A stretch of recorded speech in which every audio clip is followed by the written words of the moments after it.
another cast from your favorite caster, Mega Kai.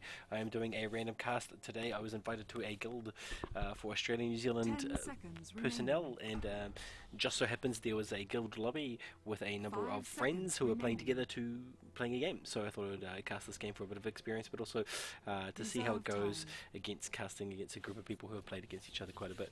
See what the dynamics is, given that these people know each other. We've got Anal Cavalry, which seems like a good name, versus just a non-team, I guess. Going to be trying in-game spectating at this stage, in-game commentary at this stage. However, I'm not sure if it's Dire actually team working ban. because I can't see my own little voice box thing popping up. So hopefully it is going. Confused as to see how it's going. Anyway, the die they're choosing to ban out the central, one of those key central position players, Queen of Pain. Queen of Pain have been really good in that mid position, being able Radiant to team get ban. rune domination really easily with that blink, and also quite formidable with her scream. And also she's a bit of a key player when it comes to also running with lifestyle in terms of doing a bomb. They can do a really effective bomb together, but they've been banned out. Naval Cavalry 10 seconds remaining. the Dire, I should say, choosing to ban out Omni Knight. Unusual first ban. Normally Dire you don't see team Omni Knight being ban. played in Tier 1 games, but in this case, obviously, there's a bit of metagaming going on here. They know particular players, they know what kind of heroes they like to play, and they don't want to face their Omni Knight. We're also choosing to Radiant ban out the team infamous pick. Phantom Lancer, although some people refer to him as Cancer, as we do here in New Zealand. He is the cancer of the game. You know, friends don't let friends play Phantom Lancer, so it's good to see that being banned out. Meanwhile, on the Radiant, they are choosing to ban out Warlock as a great support and also counter initiation or initiator with the Golem Rock or the ultimate Infernos. I can't remember what they're called in Dota 2 anymore. 10 seconds We're now remaining. rolling around into the first pick. Lifestealer being picked up, even though there is no Dire team natural pick. bomb there with the Queen of Pain. Still looking to pick up Lifestealer. Lifestealer being a really good, Dire strong team pick. laner. And they're obviously wanting to pick up that Lifestealer for possibly a tri lane position, if not a laner. Perhaps this is because this doesn't seem like it's going to be a tier 1 game. Perhaps they are going to use the Lifestealer as a jungler. Life Silencer being picked up by the Dire, being Silencer being good at that initiation as well as counter initiation with his ult, but also he has exceptionally good harassment abilities. That last word, 10 the seconds burning mana remaining. aura thing, what's it called? Forgive me. Curse of the 5 Silent. seconds remaining. Those have Alchemist. excellent harassment potential, along with his mana glaives that he can just Radiant throw out every so team often to get pick. those last hits.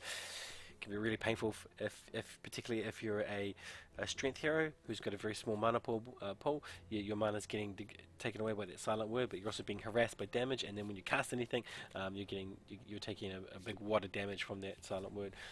They've also chosen to pick up Alchemist. Alchemist being one of the hardest carries in the game next to, say, Visage and also Anti-Mage. 30 minutes GG normally 10 with seconds Alchemist farm. If remaining. he's left a free farm, there's no problem. Then you're more than likely going to win that game.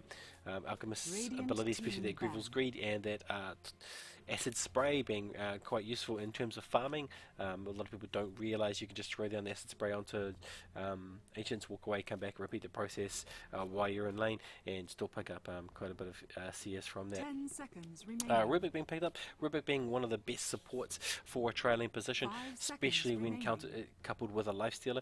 Also, the late game or the mid game abilities to be able to steal other people's ults, Reserve time. obviously being very strong, and also just to pick up in that that little bit of the Dire added DPS, team and also ban. magic resistance. That magic resistance being the only resistance that's actually going to stack with other items.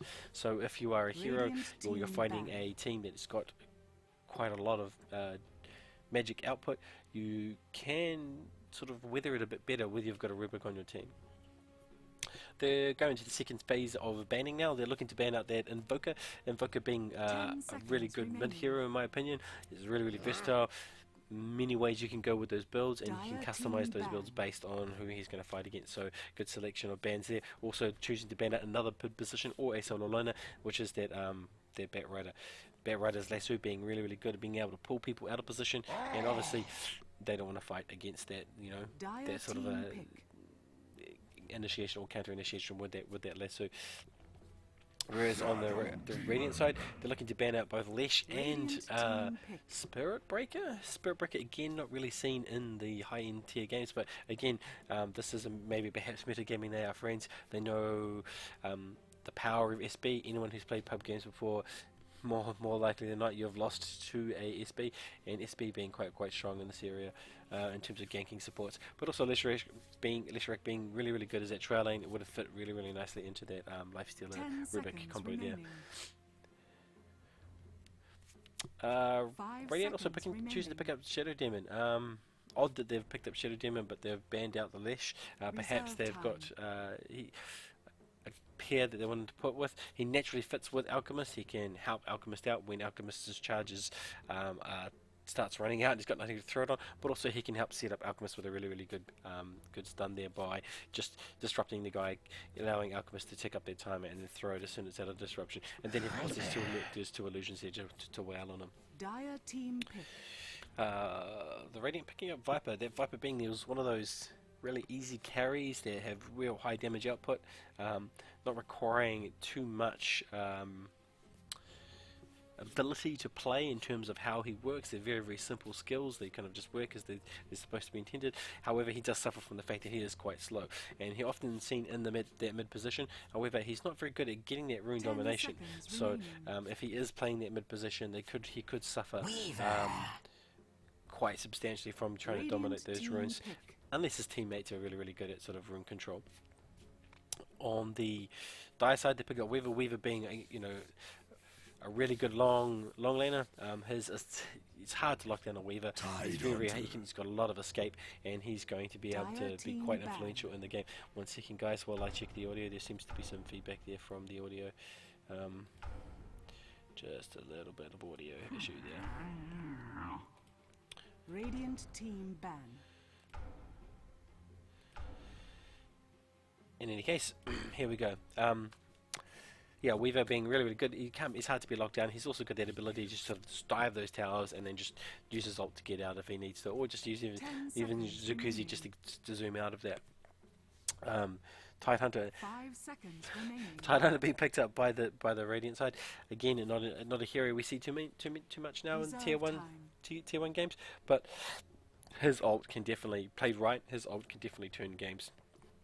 That good initiation, you blink in, you ult at the right time, in the right place, devastating to the team. Not only does it knock out a lot of damage, it stuns them, holds them in place, so they can be picked up by the carries. So that Lifestealer can get his open wounds, so the Viper can chuck his ult, so Rubik can pick up their other supports and throw them out of the way, or use them to restun.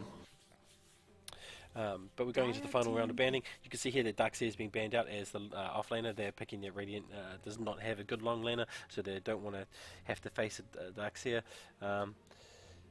And the Radiant choosing to ban out Voidwalker. Given the lineup that the Dire currently has, I'm not entirely sure they would be picking up 10 a seconds faceless, but remaining. again, it is metagaming. They know the people. I don't know how well, but they know 5 each other, seconds and so remaining. therefore they may think, hey, they're going to pick up faceless because Adam's favorite hero Reserve is faceless void. But in this case, I probably would have banned out another support. And Axe being picked up. Axe, Radiant I haven't team casted a game with Axe in it yet, out of the sort of 60 odd games that I've done practice casting, and also the Kiwi Challenge series. There was no Axe picks ups, so this is the first time I'll be casting on Axe. Axe, in my opinion, he's the mid-level sort of tier in terms of his abilities. Is that calling shout and his ability to calling blade somebody down, not calling blade, culling blade someone down. 10 seconds. Crystal Maiden. It's useful, but there was just so many other heroes that have better potential. And we see onto the Radiant side, they've picked up a support for their last position. They've picked up Crystal Maiden for that aura, for that ability to lock down people, and we could see some really good combos happening here. Crystal Maiden and Viper, Crystal Maiden and Open Wounds, Rubik and Crystal Maiden, and Viper being in the tri lane, and Lifestealer being in the mid. So they've got lots of options. Yes, as I can see, this is actually casting in game. So yes, welcome to my first official in-game cast. All my other casts Prepare for battle! from a spectator's point of view. Anyway, having a quick look at the items. The Dire already picking up the core items. No one picking up any smoke or sentries. at the stage to deward, whereas on the Radiant team they have picked up some normal sentries, no smoke either, but there's still a few people just to purchase out just yet. And we look here, moving into position, we can see there is a tri-lane. It is going to consist of Axe, Weaver and Shadow Demon, or unless they're just checking for runes, but or maybe a 2-1-2 split. This Shadow Demon may not be in part of a tri-lane, an offensive tri-lane here. In the mid position we've got Silencer. Good, that's a good choice for your mid position, but it really depends on who he's against in terms of his effectiveness. And we've got 30 seconds to battle in the top lane. I'm not sure if he's going to be the solo lane or if Shadow Demon's going to rotate top to see him. No, Shadow Demon's warded and he's going to rotate top to join him. So that's a good it's a 2-1-2 split. We've got Shadow Demon and Alchemist in the top, Silencer in the middle, and in the bottom here we've got a Weaver and an Axe. Yeah, just a quick look at those items. Yeah, no one's picked up smoke, no one's picked up sentries to deward, and warding for the die is already gone. The battle begins! In the top lane here, not particularly a strong combo. These two supports working together are not a good strong combo. It's Tide and Crystal Maiden. And in the bottom lane here, we've got the traditional combo of Rubik and Lifestealer. That leaves Viper for mid, and we talked about Viper just earlier, about how he doesn't have good rune control in terms of dominance, and this is probably not going to be a good matchup for him. That last word and that Curse of the Silent really going to harass him down. Even though he's got this Nether Toxin and he's got this poison attack, it's going to do all the damage. He's got nothing to cast. He has to weather the entire effect all the way through. So he's going to suffer from lack of mana, lack of ability to be able to respond to team fight, and he's going to be really pushed back. His CS is going to suffer. Whereas in top lane here, while this is a weak combo, weak team, there is only the ability to slow and lock down. There's not huge amounts of burst damage from these two. Whereas on the other side they had that capability, the Dice had the capability to lock down as well as do some serious damage. And harassment from these two is going to be much stronger. So you can see here that Tide's already taking a bit of harassment damage, and it's not working out particularly effectively just yet. And Shadow Demon choosing to disrupt himself quite early. Oh no, those are illusion runes. Yeah, picked up those illusion runes and using those illusions just to really harass down the side. It's typing out of position slightly. They're circling around. It's going to be disruption, led by a bottle. Yeah, and that's first blood right there. First blood! If the Shadow Demon, oh yeah. This Shadow Demon right-clicking down a little bit of damage off this Crystal Maiden, but Crystal Maiden choosing to retreat out. So we just talked about that just then, about how there is this lack of burst DPS out of the combo here. They've got tankiness and they've got the ability to slow and lock down, but they don't have the damage they need to pull it through. If we were going for a 2-1-2 split, I probably wouldn't have picked Crystal Maiden as that last pick. But in any case, she still has a strong global presence with her aura, although it's not currently out. And we see some stacking happening here from Rubik. He looks like he's ready to pull. Great play, even in a 2-1-2 scenario or a 2-1-2 split. Even if you're not tri-laning, it's always advisable to stack and pull. That just gives you that much more CS, denies that much CS to your opponent, and also gives your support the ability to get some last hits in on these creeps, while your primary support, your primary carry is out on lane, sort of getting last hits on the lane. So you can both get your farm, you can both get what you got. But the only downside is that you are susceptible to people picking up on this, like these guys should be picking up on this, and just going around harassing or contesting, or potentially taking the farm themselves. Meanwhile, in the mid position here, you can see this Viper is sitting pretty low now, halfway half health. He's lost a lot of mana, a lot of health, and there has been some damage going down onto the Silencer. He's not immune to the poisonous effects of Viper, but he's having a better time probably. And we're going to confirm that by looking at this, the last hits, the simple last hits. And oh, I'm completely wrong. I have to eat my own hat right now. We've got Viper sitting at 13 last hits, and we've got Silencer sitting at 9. Silencer now being driven back by this second level of poisonous attack. Really having a more instrumental effect into the game than I had initially considered or taking time for. But at the same time, he's taking a lot of damage. He's silenced out, so there is a chance here. It is still close. It's only 4 CS between it, but if he maintains that lead ratio all the way through, then it's going to be reasonably dire. Yeah, we're looking at the top lane. It looks like the SD Alchemist combo has picked off Yeah, they're all both on cooldown, yeah. So they have picked off Crystal Maiden in the same tactile manner that they took outside. Open disruption, allow for a charge of unstable concoction. Boom, down. There's a big chunk of health just there, and then just some right clicks from the illusions and from the alchemist means that easy kill. This bottom lane here, consisting of Lifestealer and Rubik, not going as well as I would have anticipated. They have a Weaver, they have an Axe.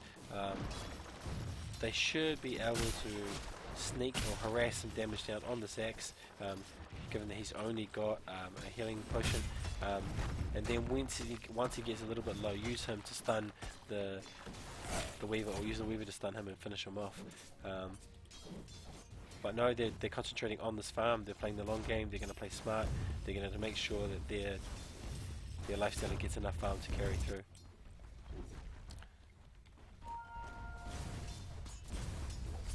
And let's have a quick look again at the graphs in terms of gold. It's nothing in it. There's almost nothing in it. It's really close. Yeah, gold-wise, a little bit more in the favour of the Dire. You would expect that with an Alchemist. 750 probably is from the 2 kills. So it is still really close. But we can see that there's some synergy from this Weaver harassment and also this Axe harassment, which is causing this Lifestealer to back out slightly. I imagine he is using that rage to pop off their rage, but it's a kind of like a baited tactic for the rage. They throw down the dot, he has to rage out of it, or if he can't get a last hit, and then therefore his rage is popped, and therefore they can throw other abilities onto him. Although these two in themselves don't have any other Killing abilities. spree! And I've missed that again, but yeah, you can see there that Alchemist and Shadow Demon have once again, you can see they come up fresh, have done the same tactic. They've disrupted somebody and then come in. Probably not with unstable concoction in this particular time, because it's got a 60-second cooldown and this has a lesser cooldown. So you would have seen this still cooling down, unless it was a reverse tactic. And they're going in for it again. They don't see the shadow damage. They really want to get justice. They want to get vengeance. They're trying to push him up. He's low. They're right clicking him down.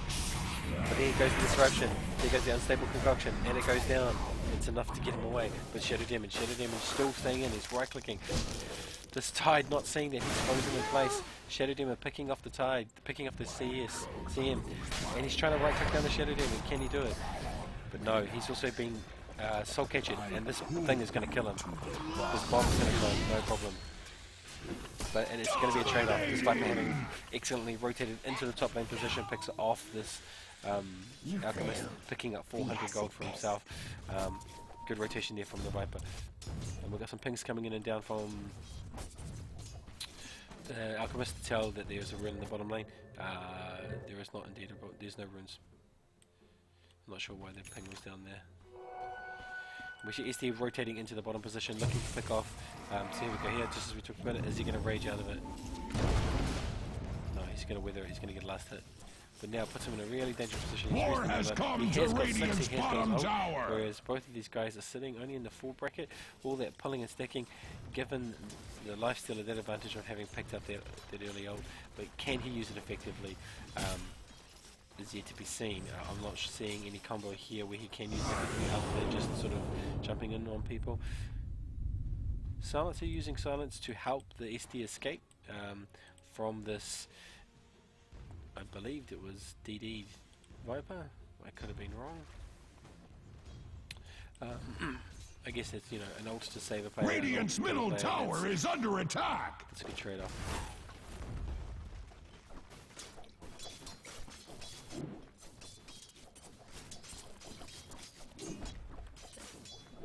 Radiant here still putting some damage down on the top. This Alchemist picking up some very good CS, sitting at 25 last hits, which is very comparable to the Lifestealer. And every last hit that he's getting is even more gold to his bankable pocket. Meanwhile, on the bottom here, looks like there's going to be an initiation from the Rubik. They really want somebody to attack him. They pick up the guy that's standing down. Unfortunately, there's no one to stun him with. And there's good rotation from Viper. He right clicks down. And there's another right click down on his dead. This Viper just really throwing out a lot of damage, and he's got haste rune, and he's also going in for Weaver, but unfortunately he can't see him. He backs out. Dire's Weaver senses bottom blood, tower is under turns on him, attack. and he's also trying to now pick off this Tidehunter, and he gets slightly duked by the Tidehunter around the trees. Dire's bottom tower He's got lots of is vision there from taking his many creeps, wounds. but I mean, he should already be dead. Now this is where he's going to get caught out in the middle. Easy prey for the Weaver. No support coming in from anyone to help him out, and he's going to go down to one more right click from this Weaver. Boom. An anchor around my neck. Meanwhile, this Rubik now in dangerous position. He's been altered. He's been called. He's got a dot on him. Can he find a crypto last hit? He's going to have to either pop with this potion or just weather this. No, it's only at a low level. He's fine. Next. Oh, how did Rubik own somebody then? Ah, he stole the Battle Hunger and used it. Excellent play there, and completely missed that. While he'd been Battle Hungered, he stole it, used it on the Weaver. The Weaver already had him taking a reasonable amount of damage, not having enough mana to Kuzi out, his ult out, and so therefore he died to the dot from his, that was nicely given to him by DX, his teammate. We can see like the game is now being tied up for 6 for 6. A lot of good plays here, a lot of it hasn't been boring at all. You can see there's a lot of action everywhere, and the graphs are now looking in the favour of Radiant in terms of XP, and in terms of gold, it's still in the Dire's favour, but that's because they've got an Alchemist.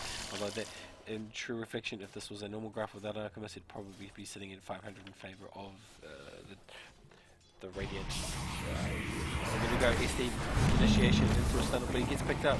Can he throw the stun down? Oh, and that just almost just kills him straight out. If they had Soul Catcher on him, he would have definitely died. Tide now looking to try and escape. He wants to go in and initiate. He wants to use his own Ravage catching them. And a slow. This is potentially going to be a dead Alchemist. No, he managed to get away. There's that disruption saving, at least saving Alchemist potentially himself. And then we have a good rotation in here from the Silencer, putting a bit of Dire's harassment middle down. tower is under attack. Oh, he needs a disruption to save him. Whoa, so close to killing himself. Meanwhile, Dire's middle tower is Silencer under did pick up their attack. tide, their retreating tide, not being able to juke around enough, unfortunately, to be able to get away from both the harassment effect of Silent Word and also that Dire's middle last tower is not what it used to be. deafening That silence. is Last for word? certain. I forget what it's called. Curse of the Silent. So Dire's combination of that and structures last are word finishing fortified. off. Dire's middle tower is under attack. And it's creeped. This Radiant's game is top really, really close. It's tower creeped is slightly under back attack. into the favour of the Dire. Dire's middle tower is under attack. And there's a TP reactionary TP coming in into the top here, just to try and drive off this assault from the Silencer. Silencer all alone, no creep wave, no support is there to back him up, so he has no choice but to stop the push onto that tower. Meanwhile, on the bottom lane here, we see that there's a bit of rotation happening with this Viper. No, he's rotating out from the middle, and Rubik has picked up. Oh, he's picked up the Zakuzi. Radiant's middle Nice. tower is under attack. This Rubik now having a lot of escape potential, a lot of escape potential also to run it and initiate and then pick up with a telekinesis. This is going to be a great day for Rubik. He's going to be able to really get in and team up and combo with the Lifestealer a lot easier. Although we see the Alchemist is looking to rotate in here, so is the Weaver, and this is a distinction of 3 players onto it. This Rubik thinks he's got it. He sees this out. He sees this Alchemist. Dire's executes middle out tower immediately. is not what it used to be. Alchemist That stun is coming for in, certain. and boom, straight down the top. Dire's No! middle tower has fallen. The It rage could be worse. stopping it. Or could it? Killing spree, wow, Alchemist. double kill. Good play there from the Lifestealer. He invests a creep, pops out at the last minute to kill off the Zakuzi'd Weaver, but unfortunately Weaver couldn't get away. This causes the Alchemist to retreat. There's a good rotation in here from the Viper, but unfortunately it's just a little too late. And yeah, as you can see on the screen, pro stun. That stun being really, really effective. If he'd managed to get that off, it probably would have gone the other way. But these are the things and how they work. Viper rotation just being slightly too slow to pick off the Zax or this Alchemist. Meanwhile, the duo of the slowsome duo, they're they're managing to push some effect onto this lane. This SD now all alone. No, he's with the silencer. He doesn't have a natural sort of buddy that he's going to synergize with as well as with. They're both. Oh wow, Ravage just catching him out of guard, being baited with that initiation with. Shadow Demon basically being baited into using his SD. Oh, and the Shadow Demon almost completely picking off this this Tide. But we have a rotation here from the lifesteal. He's come from bottom. He's in top. He's now going to have him push the lane down. This Tide choosing not to retreat. He's probably waiting for mana to use a scroll. He's got a little way to go. He needs 75. He's only got 38. It's going to take him a few minutes. So he better muzzles, beat the feet, and get back to base. Meanwhile, this Alchemist is looking to sneak in here and see if he can get a sneaky kill. Probably not going to get it on the lifesteal if he goes for it. He's forced to reveal himself and make his announcement presence. Choose to use the stun early in order to try and catch something. But there's a good escape with the Infest into a creep. He's going to explode out of here any second now.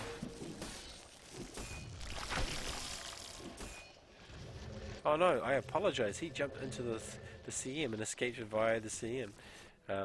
Although you don't regenerate when you jump into a friendly hero.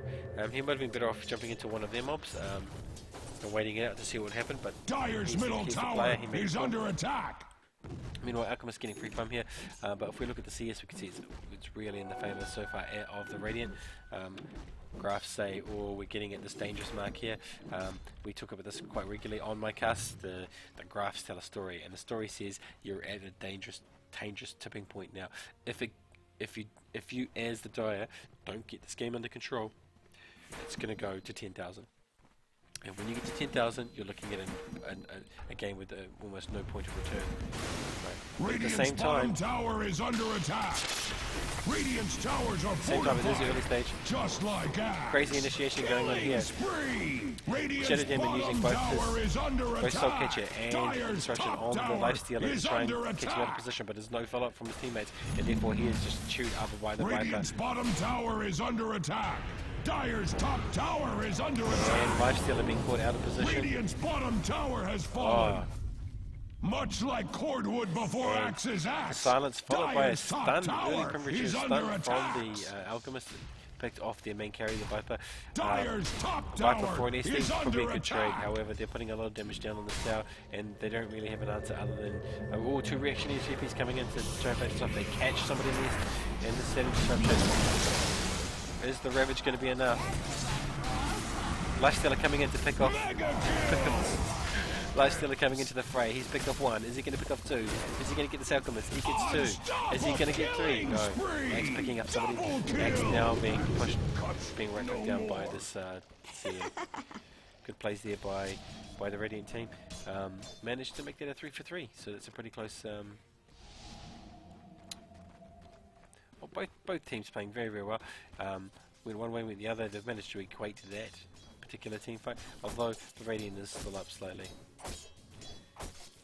Let's have a quick look at net worth. No. Net worth. You can see that these two carries here for the Radiant team sitting much higher than that of the carries of the Dire, and this is what you want to see. This gap is not a bad gap, right? These are supports. Alright, nice pick up here, and also Frozen, and then Silence popping his ult to make sure that they get their kill.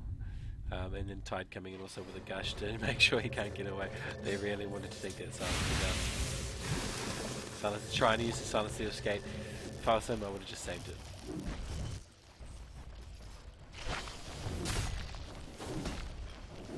Anyway, the Dire have rotated top and with some TPs. They're looking to push this lane out. At the same time, the Radiant is looking to defend this, and they've got this really nice potential bomb here with a Ravage followed by a exploding. Dire's bottom tower is under attack. But also, he's quite tanky, so he can easily just walk into it, even though he doesn't have that blink dagger. Rubik now. Radiant found the weakness in Dire's bottom tower. It turned. We see some weird rotation here. The Dire rotating out, whereas the Radiant are pushing through. And the call's been come back. Radiant's middle tower They're is rotating under back attack. in. There's no vision here from the Radiant. They've got some vision here. They can see an alchemist. They know something's up. There's a ping. Are they going to go in for it? There's technically 4 of them here, even though only 3 of them can be seen. Are they going to rotate it in? It's a bit just like the position. Everyone's not sure. Is he coming up with the disruption for initiation? No, he wasn't. He's not sure. Nobody's sure. And then everyone just backs off. Back into this kind of stylist mate's position. Meanwhile, Viper picking up some free farm in this bottom lane. He's now got a Shadow Blade. He's looking to build into probably 2 agility thingies. Wraith bands is what they're called. And then bring up Aquila. This Weaver, I have no idea what he's doing. He's got a circlet, he's got a Sage's Mask, and he's got a Ring of Health. Oh. Some initiation happening, sorry I missed that. Yeah, Frostbite followed by a pickup. There's Egg Smash. They pick off an easy SD. He was probably out of position looking to initiate on them. The rest of the team's falls back. There's a full back is under and they're falling attack. back while the Radiant put pressure on this tower and extend their already reasonably Dire's large top lead. tower has fallen.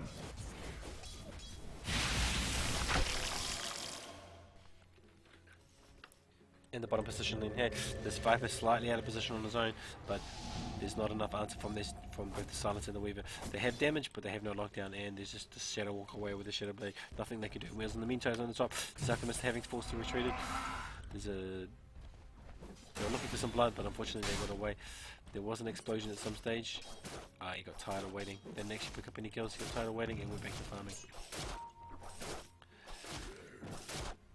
And now there's a bit of a out of position situation here for the 2 in the jungle, for the Silencer and for the Shadow Demon, but they're not seen, and they're going to pick up. Dire's middle tower is not what it used to be. That is for certain. Lifestealer sees him, he pings them, but the rest of his team don't respond. They don't go in. In fact, they fall back instead, leaving Lifestealer on his own. He's been disrupted.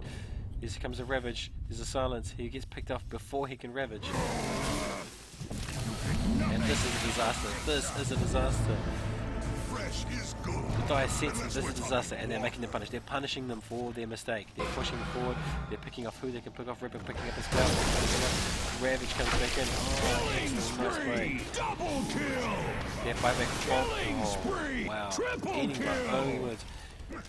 This tide, having the buyback, seems to be that the team fight's going to be engaged. They were all led into this funnel here, and that Ravage really just punishing what seemed to be really, really good Dire's middle turn of tower is events under for the Dire attack. has now turned into a complete disaster. You know, it seems harassment going down from the Dire's Silence, middle but he's tower not really is able under to do anything. attack. He's put a bit of damage on this Lifestealer, on this Tide, but now it's looking dire, and I'm sure the graphs are saying the same. Dire's middle tower is At under that point, see attack. the sleepers of the gradient, you can see it's at 10,000. This is the point of no return in terms of XP. Dire's bottom tower This is is under officially attack. an Amigo snowball effect. They are now into the snowballing effect. They're taking good damage, they're taking a bit of risks to dive Dire's after bottom tower has kills fallen. when they could have Axe easily needs taken the something tower. to chop. And now they're being slightly punished for it. They're going to lose maybe 1 or 2 players. Yeah, they lose a player just for their eagerness, overconfidence just to dive a little bit. But they've got their tower. Dire's bottom tower is taking many wounds. It seems really, really loud. Excuse me, will I... Dire's bottom tower is under attack. That's why. That's why X screaming in my ear seems really loud. It probably is really, really loud. Apologies Axe there to my observes followers. carnage In underway any case, at we can see Radiant's that there's a top good rotation tower. here happening in from neither team. Neither team is rotating to Radiant's combat. top They're all tower kind of is just under aimlessly attack. farming or pushing lanes. This Radiant now clearly in the lead in terms of XP graph and gold graph, and also leading the kills and also tower count. Dire now down to just this one. Oh, it's charging a bomb.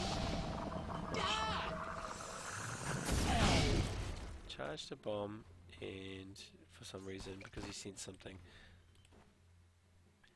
This Crystal Maiden haven't picked up a Shadow Blade meant that he could stun himself. I think he was expecting to stun the Crystal Maiden. any case, the Dire down to this lonely tier 2 tower, having almost open barracks in the middle, and in the bottom lane. His tower's going to easily be right-clicked down by the opposing team if they get into position. Whereas the Radiant still have tier 1 in the top lane. They have some buffers there. Tier 1 in the mid lane, and they've only just lost this lonely single tower. Nice pick up there from the Rubik, and so then SD picking up on destruction on the Tide. Unfortunately, he comes straight out of the destruction and else, but it is in the favour of the Radiant. Are they going to pursue that? Are they going to push it down? Somehow they see this Viper when he's already invisible. Nice destruction there, but no follow through from the team. No one else is coming to kill this Viper, so he's just going to pick off two players. He's just going to easily just right click down 2 players with his ult, because there was no follow through from this team. And unfortunately, this means that they're now they're being forced to pay for that mistake. It's a 4-for-4 scenario as opposed to a 1-for-4 that they would have had.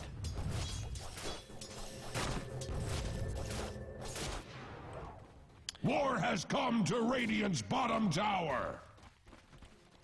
Have a look at this Axe looking reasonably underfarmed. Axe not having too much determinable effect in this game.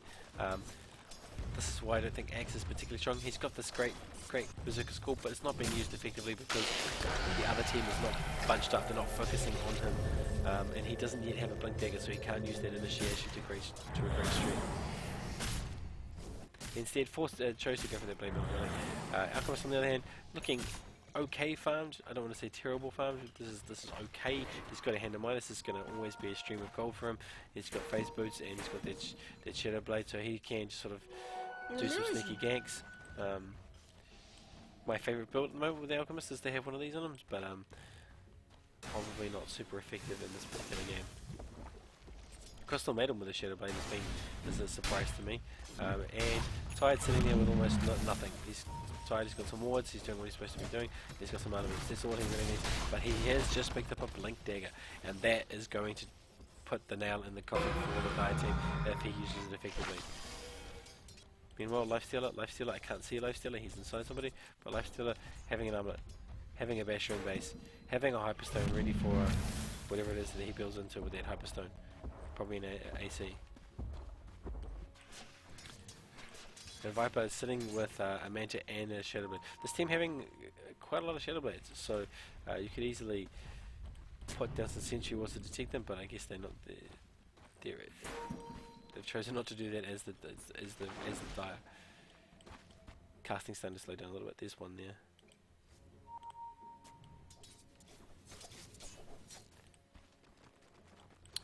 In the bottom position here, we can see they're rotating around the rush. I'm not sure if they're looking to do rush or if they're looking to bait the other team into rush.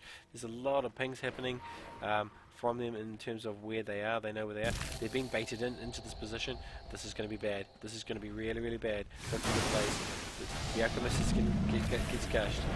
He's charging a bomb. He drops it on the Crystal Maiden, but it doesn't do anything. And that explosion,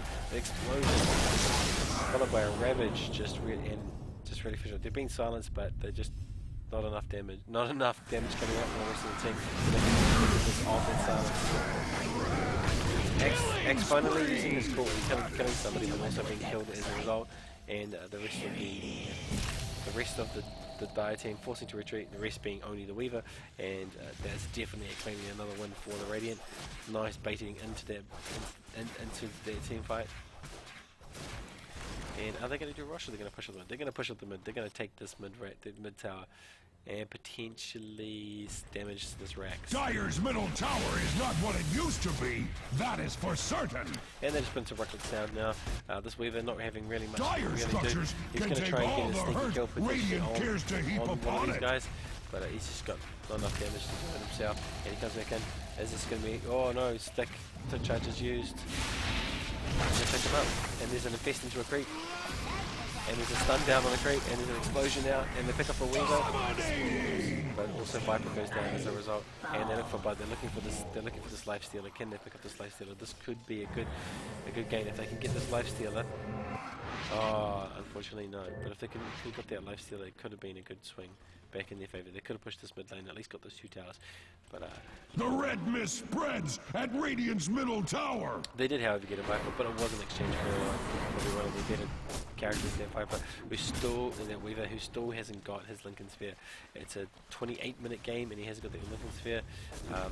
This is not going in their favour at all at this stage. Although they can't see any crafts, they can sense the game. Radiant's middle tower they is can't see under the attack. As Radiant's middle tower falls, Axe's And middle as the Viper said, finger you should get better for his rises. first Alchemist. And in some team games, I believe that is probably the right call to go that Better Furies as early as possible. Given that he was laning, they're looking to do Rush now, and this could be the nail in the coffin because he's picked up a charge and he's just realised he can't use on an Alchemist, and instead he's damaged himself with it. They know they're doing Rush. They're coming in. Crystal Maiden looking to do an ult. And she's this is easy pick off, easy pickings for the Radiant team. This is GG right Killing here. spree. Oh, that Ravage just picking up the Alchemist. Is it going to be enough? Can they take him down? Can they right click him down enough? There's a bit of blocking going on here. Radiant's He's top invisible, but they tower see is him. under attack. He gets away. He gets away. Oh wow. Radiant's top tower Wow. has fallen. Blind Gush and a blind Frost You'll Nova make a pick him off. nice snow angel. They know roughly where he is, and they just use those AoE effects to take him down. Rush sitting really low. They could easily just walk in there and take up Rush, but they've decided they want to go for the win. They're going to push this lane up. No, they've just realised that Rush is low, and they've gone in there to try and take him out. Axe observes be carnage frozen. underway at Radiant's top tower. They're going to try and right click this down, but there's not enough damage from this too. Can't put in to be able to take down this Rush. In fact, this could be quite disastrous if they're not careful. But Viper coming in to help them finish it off, and so they should get this done. Roshan has fallen to the Radiant. And with that Rush, Radiant's middle how tower does is the under game now look? attack. Even though there's been this toing and froing from, and pushing and pulling from both sides. Oh, we have a disruption coming down onto the lifestealer. He's got nothing to escape into. He escapes into the Rubik of all things. He's sitting extremely low. This Rubik needs to get the hell out of here. He needs to run for the life of him. He should be running. Otherwise him and the carry are going to go down. The carry does not regenerate when he's in a hero. But as I was saying, that Rush is going down. Let's have a look at the graphs. Let's see what they tell us. And they tell us 20,000. There, beyond that 20,000, there should just be 2 little letters saying Dyer's GG. bottom tower is There is taking many very little hope, wounds. if any, for this Dire team, for this game back. And I say that with, how do I say this? I say this as nice as I can. Pleased. They're not going to pull this game back. There's a huge level difference. Killing spree. Double kill. And while I'm just looking at the graphs, uninfluential battle happening in the top. Viper just casually right-clicking down a couple of people with his illusions, with no congestion, no problem, losing almost no Dyer's life. bottom tower is under And he's just going to attack. casually tank the tower. He doesn't really care. He's got the Aegis. He's clearly won this game. He doesn't want to give himself Dyer's up. bottom No, he's just going tower to is sit there. under attack. Whatever he says, I cannot. I have a Shadow Blade. Picks up the tower Dyer's and he bottom Shadow Blades out tower of there. is face down in the dirt. And this Radiant team now just sort of really Dyer's pushing middle out. tower Even though is there was not this what it really used weird to combat be. in the top lane, That it's is not for super certain. effective. Their support roles being really Axes really well all the way bleed. through. Dyer's There's a middle pickup. tower has killing spree. Killing, dominating, double kill. And that is really bad news for the They put a lot of damage down, and they managed to drive off all these assaults, and they managed to sometimes pick off all these people. Dominating. But Dyer's middle barracks are under they're attack. just so far behind. Be more They don't axe-like. really have much chance to pull this back. And GG called.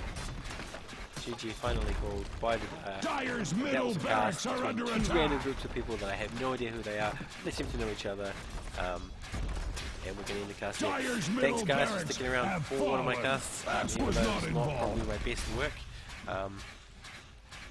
Gonna have a quick look at these things just to, here we go. If you're not on the clan, join Tau.net.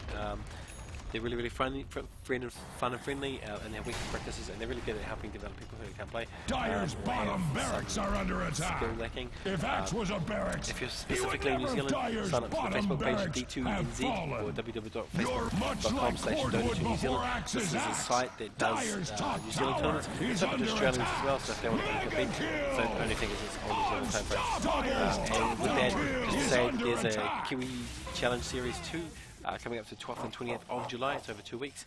That is currently full, but if you go to the Facebook page or if you add Dota2 New Zealand